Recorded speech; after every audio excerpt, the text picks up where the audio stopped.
Hello, good evening. कैसे हैं आप सब? स्वागत है आप सबका हमारे यूट्यूब चैनल इको गुरु में। और आज मैं आपके साथ डिस्कस करने वाली हूँ कंपटीशन एक्ट 2002।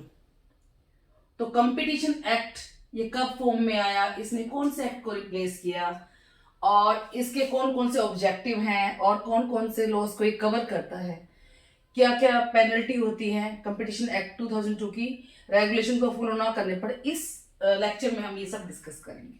तो let's start our topic competition act 2002। अब कंपटीशन एक्ट 2002 फॉर्म में कब आया?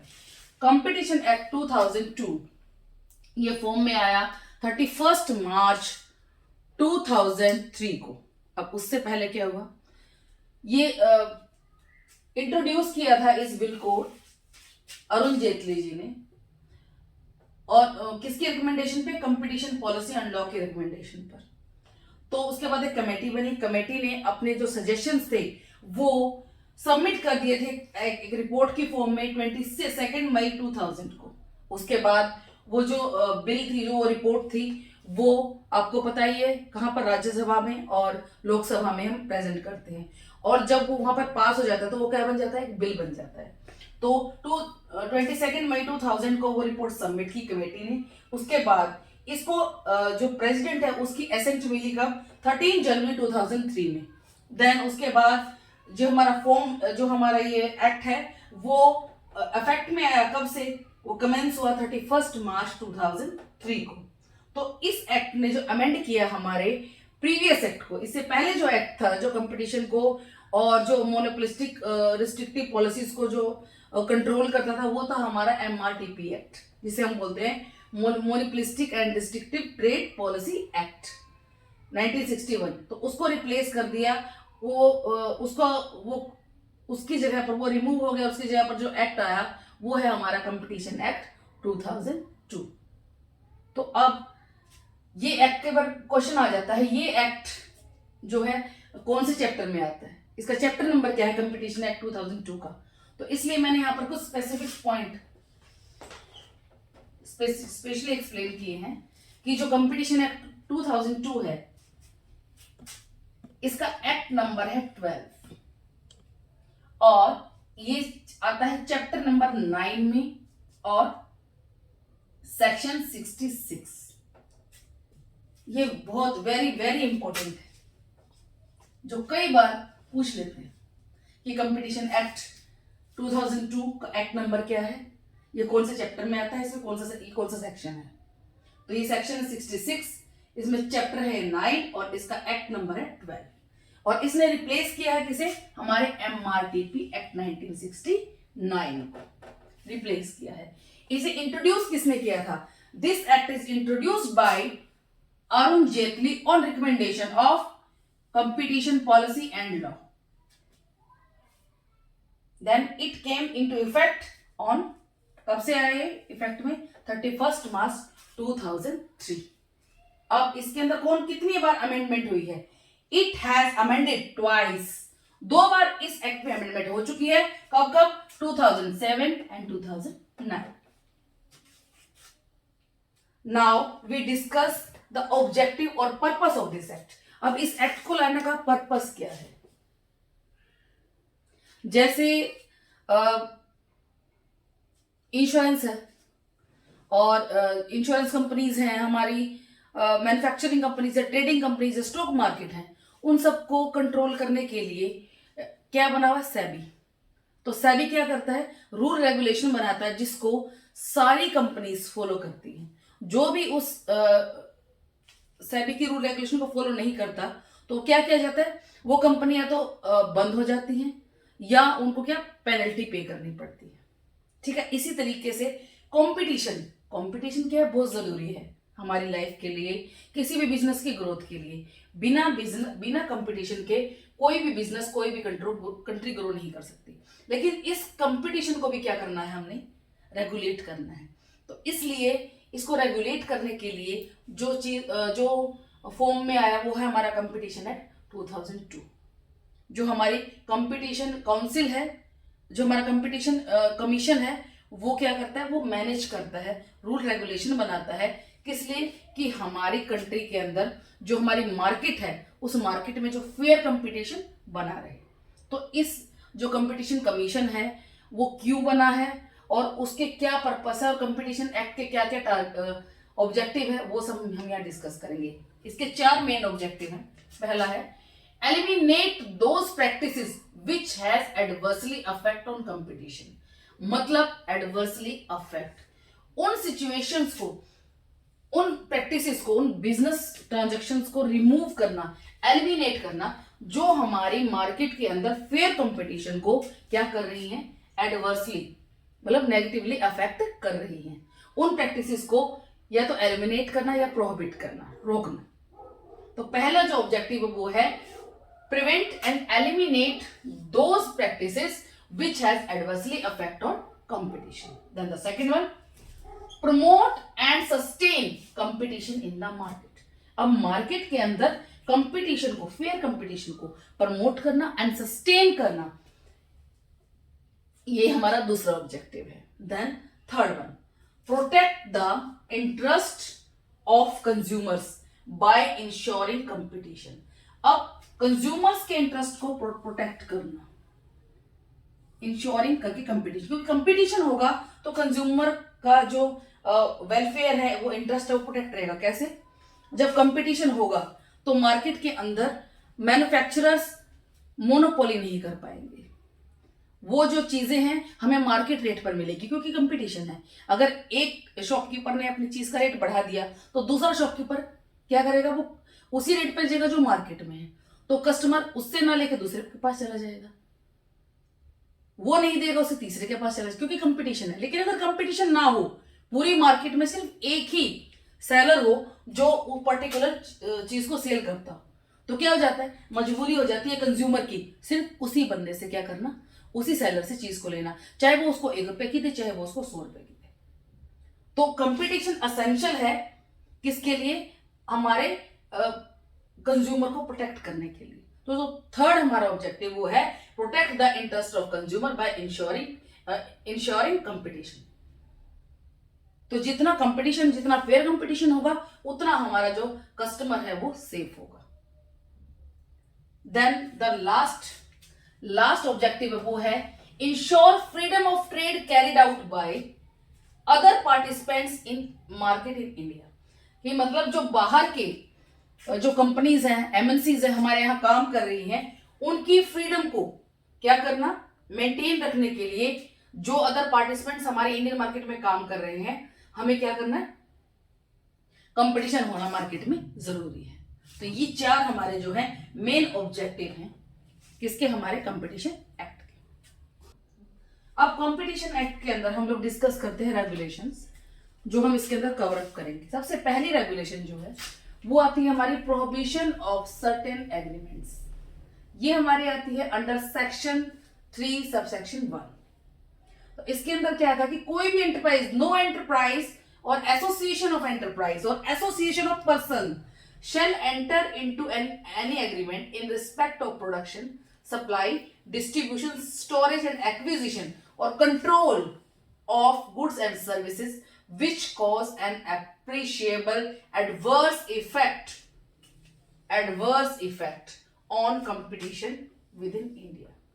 It means कोई भी एंटरप्राइज और कोई भी एसोसिएशन ऑफ एंटरप्राइज और कोई भी एसोसिएशन ऑफ पर्सन ऐसे एग्रीमेंट में नहीं आएंगे, चाहे वो एग्रीमेंट प्रोडक्शन का हो, सेल्स का हो, सर्विस का हो, एक्विजिशन का हो, कंट्रोल का हो, कंट्रोल ऑफ गुड्स और सर्विसेज का हो, जो एडवर्सली अफेक्ट करे कंपटीशन विद इन इंडिया। अगर वो फिर भी कोई फर्म या एंटरप्राइज या ग्रुप या एसोसिएशन ऑफ पर्संस ऐसे एग्रीमेंट में आ जाते हैं जो एडवर्सली अफेक्ट करता है हमारे कंपटीशन को, तो वो क्या होता है, वो जो एग्रीमेंट होगा वो क्या होगा, वॉइड। आपको पता है वॉइड एग्रीमेंट तो होते हैं ना, वैलिड और वॉइड। वैलिड वैध और जो वॉइड जो होता है जो लागू नहीं हो सकता, जो अवैध होता है। तो ऐसे एग्रीमेंट को जो होगा वो वॉइड होगा, वो वैलिड नहीं होगा। तो ये जो prohibition of certain agreement act है उसका सेक्शन 3(1) जो है वो यही कहता है कि कोई भी एंटरप्राइज, कोई भी एसोसिएशन ऐसे एग्रीमेंट नहीं करेंगे आपस में या किसी और के साथ जो नेगेटिवली और एडवर्सली अफेक्ट करे कंपटीशन को इन इंडियन मार्केट। अब स्पेसिफाई किया कौन कौन से ऐसे एग्रीमेंट होंगे, जैसे एंटी, इसलिए मैंने आपको एक्सप्लेन कर रही हूं, एंटी कॉम्पिटिटिव एग्रीमेंट्स कौन कौन से। सबसे पहले लिमिटेड प्रोडक्शन एंड सप्लाई, ऐसा एग्रीमेंट जो स्पेसिफाई करे कि जी इतना टोटल प्रोडक्शन होगा और इतनी ही सप्लाई होगी। अब कोई भी ऐसे एस्टिमेट नहीं कर सकता ना, मार्केट में क्या पता कब सप्लाई ज्यादा हो जाए कब प्रोडक्शन। लेकिन अगर ये कहा जाए कि नहीं, इस एग्रीमेंट के आपको सिर्फ 1000 यूनिट बनानी है या 1000 ही सेल करनी है, चाहे मार्केट में डिमांड कम ज्यादा हो, तो ऐसे जो एग्रीमेंट होंगे वो वॉइड होंगे। ऐसे एग्रीमेंट नहीं करने चाहिए फर्म्स को आपस में, किसी एंटरप्राइज को आपस में, ऐसे अलाउड नहीं है। जैसे मान लीजिए मैगी कंपनी है, मैगी बनाती है, सब बच्चे खाते हैं, लेकिन अगर मान लीजिए कोई कंपनी जैसे एबीसी का कोई ए कंपनी है, एबीसी लिमिटेड है, वो मैगी बनाने वाली कंपनी को बोले कि जी आप हमारे साथ एक एग्रीमेंट कर लीजिए, आप सिर्फ 1000 यूनिट्स ही सेल करेंगे, तो क्या ये वैलिड है? नहीं, दिस इज नॉट वैलिड। इस तरह के एग्रीमेंट जो है वो वैलिड नहीं, क्योंकि हम प्रोडक्शन और सप्लाई को लिमिट में नहीं ला सकते, ऐसे एग्रीमेंट एप्लीकेबल नहीं होंगे। दूसरा, एलोकेट मार्केट, इसका मतलब है अगर कोई ऐसा एग्रीमेंट करे एक कंपनी दूसरी के साथ कि आप सिर्फ एक पर्टिकुलर मार्केट में अपना प्रोडक्ट सेल कर सकते हो, उस मार्केट से बाहर दूसरी मार्केट में आप नहीं कर सकते। जैसे मैगी को ही बोल दे, एबीसी लिमिटेड कॉन्ट्रैक्ट कर ले मैगी के साथ कि आप सिर्फ पर्टिकुलर दिल्ली की मार्केट में आप सेल कर सकते हो, बाकी ऑल ओवर इंडिया आपको कहीं सेल नहीं करना। तो क्यों भाई, क्या ऑल ओवर कस्टमर नहीं है मैगी के हैं? अगर मैगी ऐसा एग्रीमेंट कर लेगी तो इससे क्या हुआ, मार्केट रेट जो है मैगी के क्या हो जाएंगे, हाई हो जाएंगे, क्योंकि उसकी सप्लाई क्या है, बिल्कुल कम एक पर्टिकुलर एरिया में है। तो इस तरह के एग्रीमेंट क्या हुए, इनवैलिड। तो ऐसे एग्रीमेंट नहीं करने, ये सब सेक्शन 3(1) के अंदर आते हैं। तीसरा, फिक्स प्राइस, कोई भी ऐसा एग्रीमेंट नहीं करना जिसमें प्राइस फिक्स करे कोई भी ऑर्गेनाइजेशन, क्योंकि प्राइस फिक्स करने का काम किसका है, मार्केट फैक्टर्स का। तो प्राइस जो होता है वो मार्केट के जो है डिटरमिनेंट्स के बेस पर होता है, कंपटीशन के बेस पर होता है। तो कोई दो कंपनी आपस में एग्रीमेंट करके किसी पर्टिकुलर प्रोडक्ट का प्राइस फिक्स नहीं कर सकते। Then big rigging and collusive bidding. अब बिडिंग आपको पता क्या होता है, बोली लगाना। जैसे आप लोग देखते हो, टीवी में भी देखते हो, सीरियल्स में, मूवी में देखते हो कि जैसे किसी ने बिडिंग हो रही है, किसी का कोई बंगलो बिक रहा है, उसमें क्या कहते हैं कि मान लीजिए आप घर बिक गया है 2 करोड़ का, तो किसी ने फाइनल बोली लगा दी 2 करोड़, तो क्या कहते हैं 2 करोड़ 1, 2 करोड़ 2, 2 करोड़ 3, और उसके बाद क्या होता है फाइनल की 2 करोड़ में घर बिक गया। ठीक है, तो वो क्या होती है, वो बिडिंग होती है, वो फ्रीली बिडिंग होती है। क्या होती है, उसमें कोई रिस्ट्रिक्शन नहीं होती किसी की।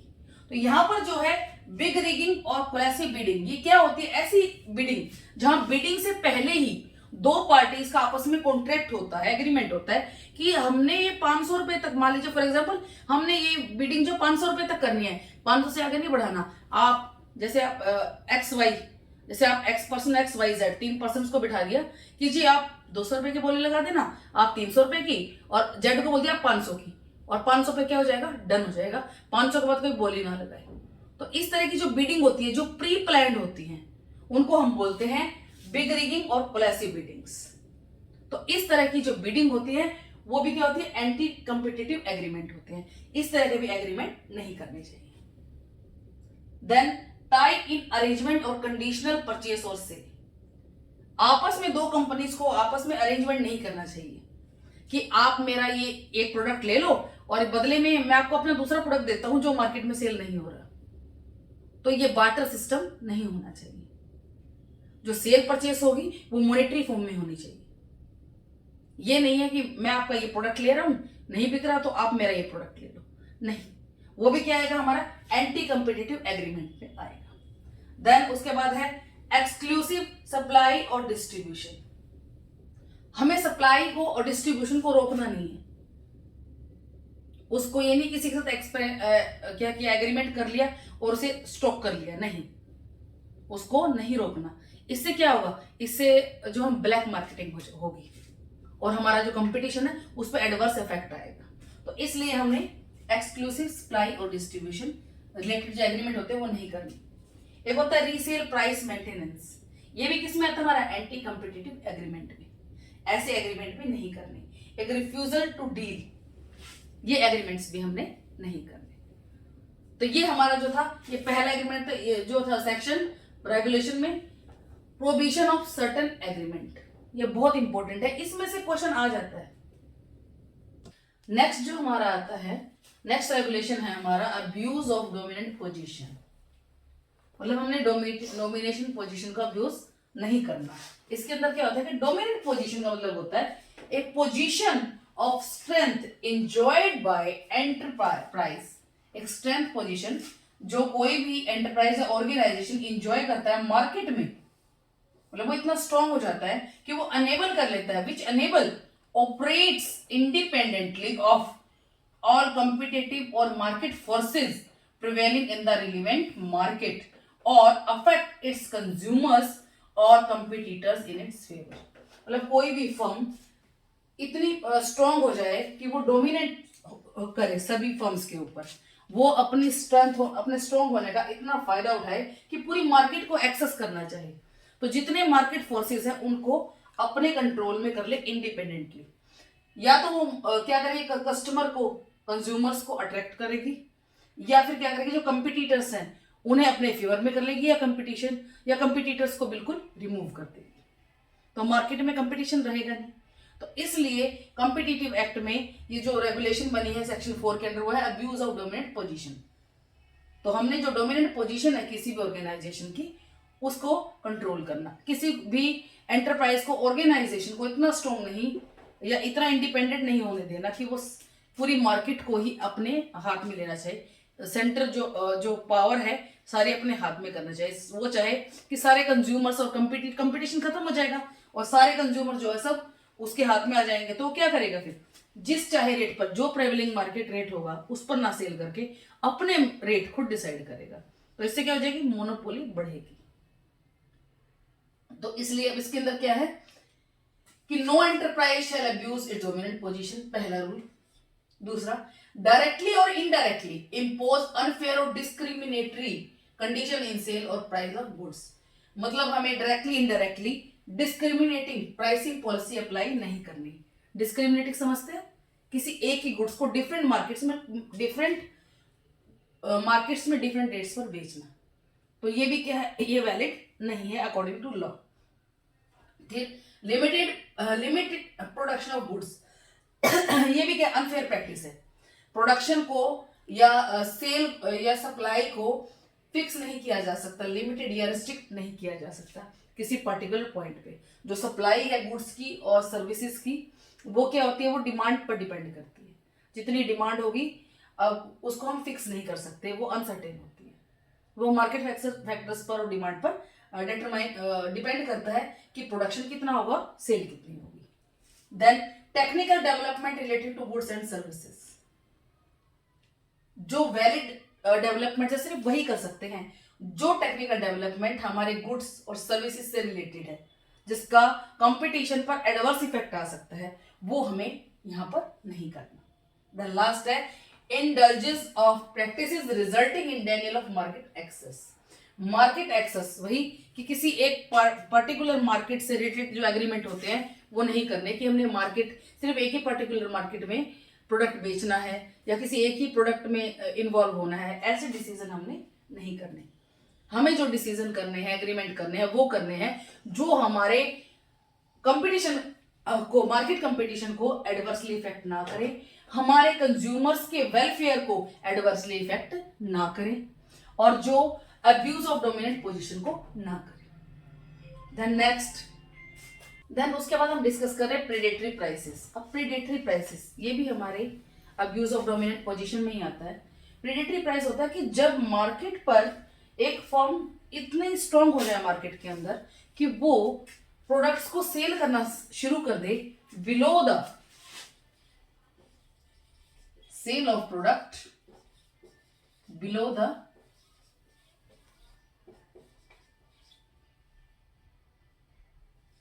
Production rate.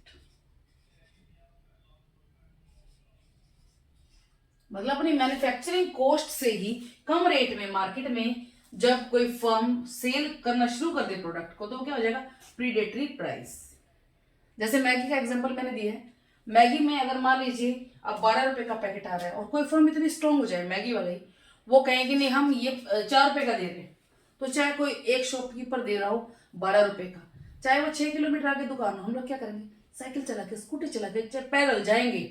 क्यों? क्योंकि हमारे क्या होंगे, वहां पर 8 रुपए बच रहे। वो 8 रुपए बचाने के लिए हम लोग कहाँ जाएंगे, 6 किलोमीटर चल के जाएंगे। तो इससे क्या ये फेयर कंपटीशन रह गया? नहीं।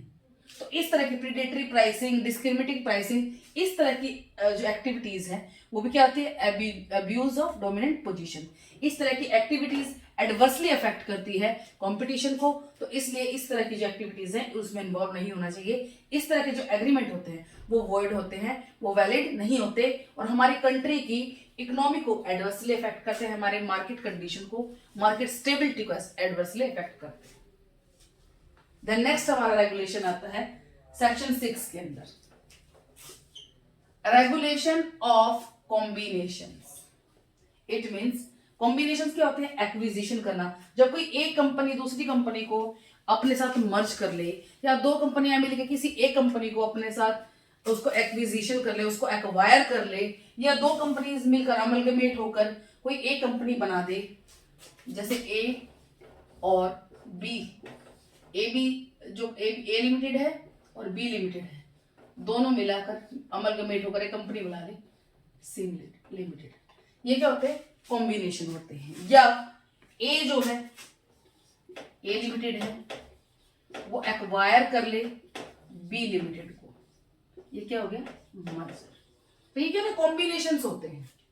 तो ये जो सेक्शन है, ये रेगुलेशन है, ये कहता है कि एक्विजिशन ऑफ वन और मोर इंटरप्राइजेस बाय वन और मोर पर्संस और amalgamate of enterprises into one enterprise, तो वो क्या होना चाहिए, वो एक ऐसा कॉम्बिनेशन होना चाहिए जो मार्केट को एडवर्सली इफेक्ट ना करे। अगर कोई फर्म, तो कोई भी ऐसा कॉम्बिनेशन, नो पर्सन और market shall enter into combination जो which cause an adverse effect on competition with in the relevant market in India.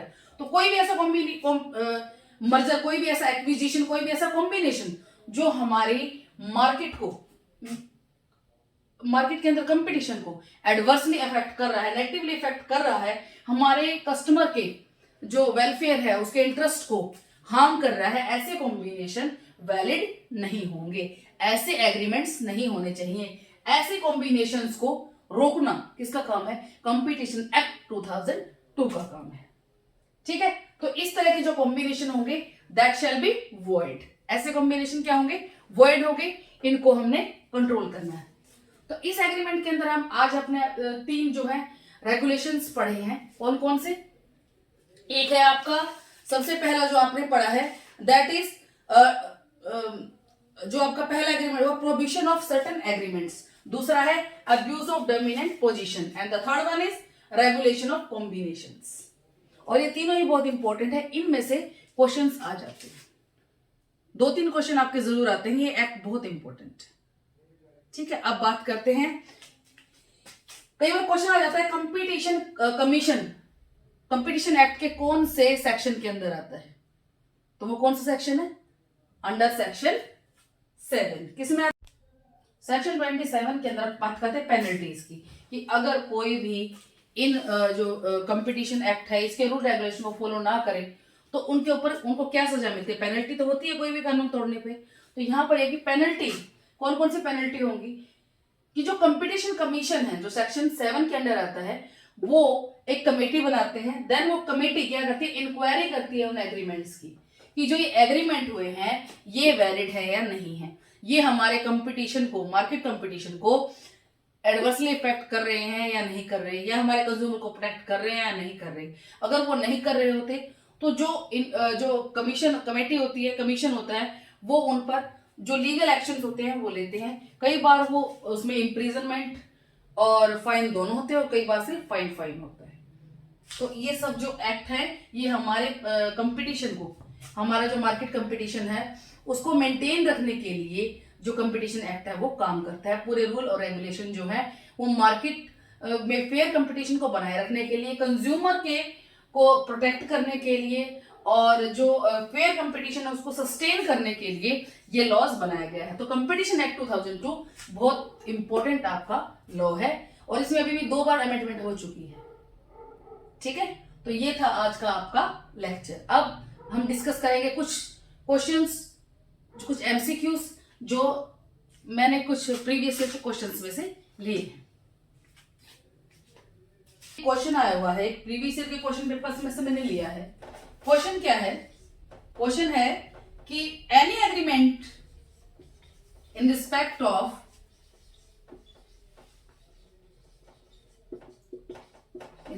Of production, supply, distribution and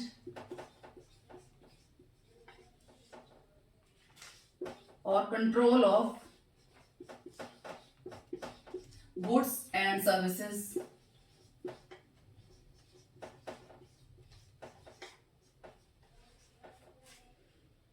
which causes an appreciable adverse effect on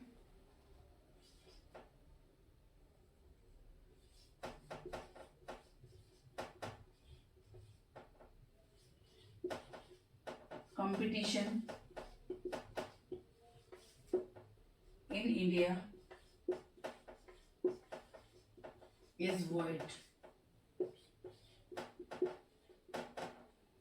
These agreements include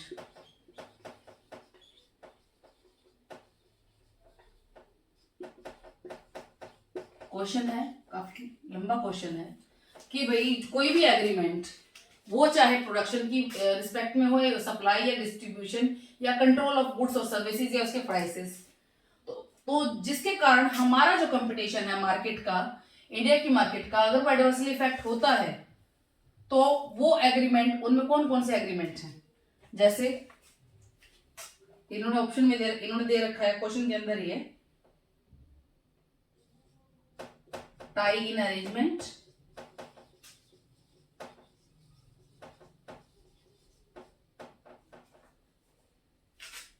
exclusive supply arrangement,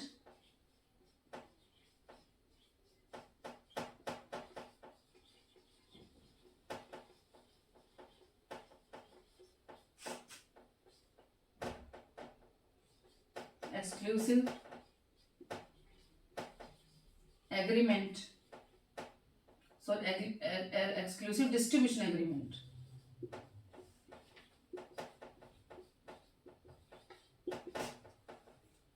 refusal to deal,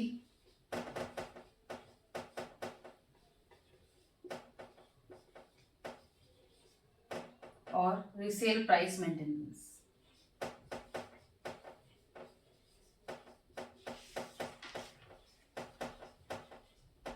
ये आपका पूरा question है कि कौन कौन से agreement हैं जो एडवर्सली अफेक्ट करते हैं हमारे किसको, मार्केट कंपटीशन को एडवर्सली इफेक्ट करते हैं। तो उसमें है tie in arrangement, exclusive supply arrangement, exclusive distribution, refusal to deal और रीसेल प्राइस मेंटेनेंस। यहां आपको ऑप्शन गिवन है, जैसे ए, फर्स्ट ऑप्शन दे रखिए ए एंड बी ओनली, दूसरी ऑप्शन दे रखी है आपको C D E only, third option है ए बी सी ओनली, और फोर्थ ऑप्शन है ऑल ऑफ अबव।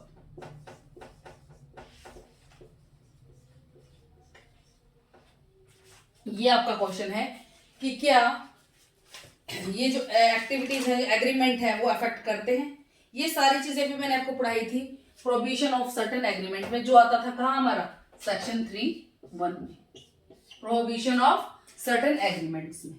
तो कोई भी एग्रीमेंट, चाहे वो प्रोडक्शन का हो, सप्लाई हो, डिस्ट्रीब्यूशन हो, या कंट्रोल ऑफ गुड्स और सर्विसेज हो, या उसके प्राइस कंट्रोल हो, तो जिसकी वजह से हमारा कंपटीशन नेगेटिवली अफेक्ट होता है, तो वो क्या होते हैं हमारे, वो क्या होते हैं, प्रोहिबिशन ऑफ सर्टेन एग्रीमेंट्स। ऐसे एग्रीमेंट्स को हमने प्रोहिबिट करना होता है। उसके अंदर कौन कौन से एग्रीमेंट इंक्लूड होते हैं प्रोहिबिशन सर्टेन एग्रीमेंट में? पहला टाइम अरेंजमेंट, मैंने आपको कराया था, यस, ये भी इन्वॉल्व होगा। दूसरा एक्सक्लूसिव सप्लाई अरेंजमेंट्स, ये भी मैंने मैगी का एग्जांपल देके समझाया था आपको। एक्सक्लूसिव डिस्ट्रीब्यूशन, ये भी। देन रिफ्यूजल टू डील, ये एग्रीमेंट भी क्या है, वॉइड है। देन रीसेल प्राइस मेंटेनेंस, ये भी प्रोहिबिटेड एग्रीमेंट्स है। तो यहां इसका आंसर क्या होगा आपका, that is all of above. अगर आपको कंसेप्ट क्लियर हुई तो आपका आंसर कभी भी गलत नहीं हो सकता। ठीक है, the next question, next question है आपका, giving below two statements,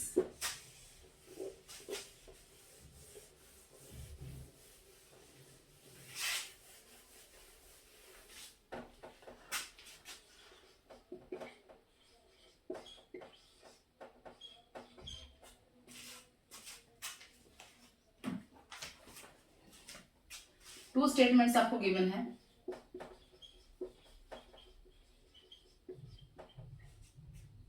statement 1, statement 1 में कहा है dominant position means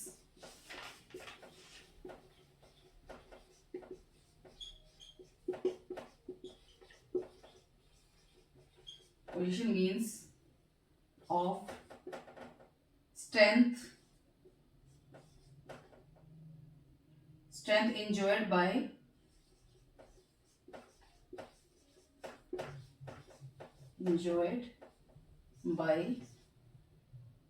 enterprises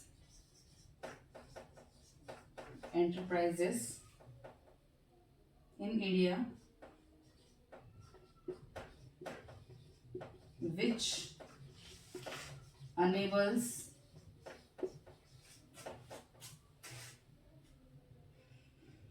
a firm to handle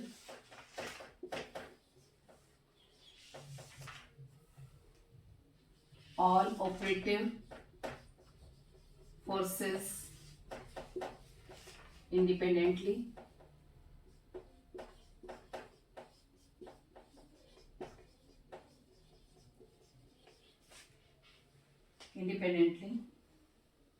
and affects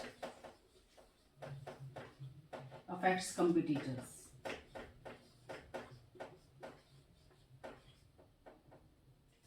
in its favor.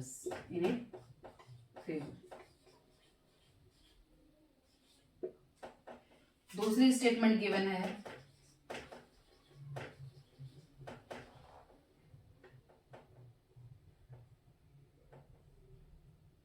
no enterprise shall abuse its dominant position.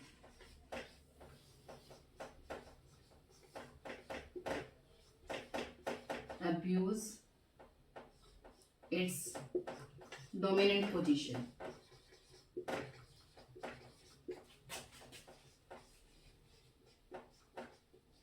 ये दोनों statement पूछा गया है कि इनमें से कौन सी ट्रू है कौन सी फॉल्स है। तो आपको 4 ऑप्शन गिवन है, both are true, both are false. जैसे ऑप्शन ए दे रखा है आपको, ए है बोथ स्टेटमेंट्स आर ट्रू,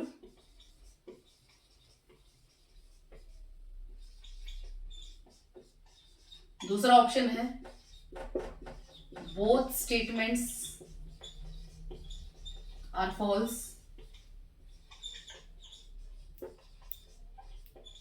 सी आ गया फर्स्ट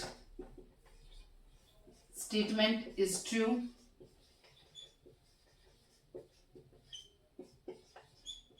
but second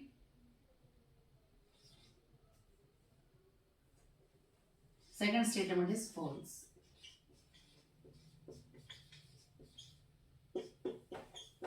और डी ऑप्शन दे रखा है आपको,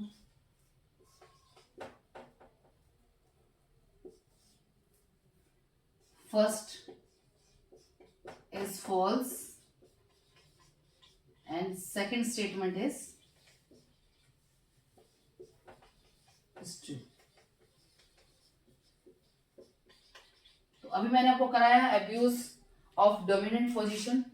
तो उसमें क्या है कि डोमिन अब्यूज डोमिनेंट पोजीशन का मतलब क्या होता है कि कोई फर्म या एंटरप्राइज इतने स्ट्रांग हो जाए कि वो कस्टमर्स को या तो अपने फेवर में कर लेती है या कंपटीटर को इतना वीक कर देती है कि वो खत्म हो जाता है। तो क्या ये वैलिड और इफेक्टिव कंपटीशन हुआ? नहीं। तो मतलब ये डेफिनेशन गिवन है, यस गिवन है, किसके अंदर? सेक्शन 4 के अंदर, कंपटीशन एक्ट 2002 के सेक्शन 4 के अंदर। तो ये क्या हुई? It's true. अब दूसरा, no enterprise abuse his dominant position. क्या किसी एंटरप्राइज को अपने डोमिनेंट पोजीशन का फायदा उठाना चाहिए? नहीं, इससे मार्केट इनस्टेबल हो जाएगी। तो ये भी क्या हुआ? ट्रू। क्या हुआ ये? ट्रू। तो हमारा आंसर क्या होगा? बोथ आर, जो बोथ स्टेटमेंट्स आर ट्रू। तो इस तरीके के क्वेश्चन आपसे पूछे जाएंगे, या पूछ सकते हैं कि भाई कंपटीशन एक्ट 2002 कब फोर्स में आया, कब इफेक्ट में आया, इस तरह के क्वेश्चन आपसे पूछे जाएंगे, या ये कौन से सेक्शन के अंडर आता है, या ये कौन से चैप्टर में आता है। ठीक है, तो ये जो है इस तरह के क्वेश्चन आपसे पूछे जाएंगे। तो ये था आज का आपका कंपटीशन एक्ट 2002। आई होप आप सबको कंसेप्ट क्लियर हुई होगी, आपको समझ आया होगा। अगर फिर भी कोई डाउट है तो आप कमेंट सेक्शन में कमेंट करके आप मुझसे कोई भी क्वेरी कर सकते हैं। Okay, thank you.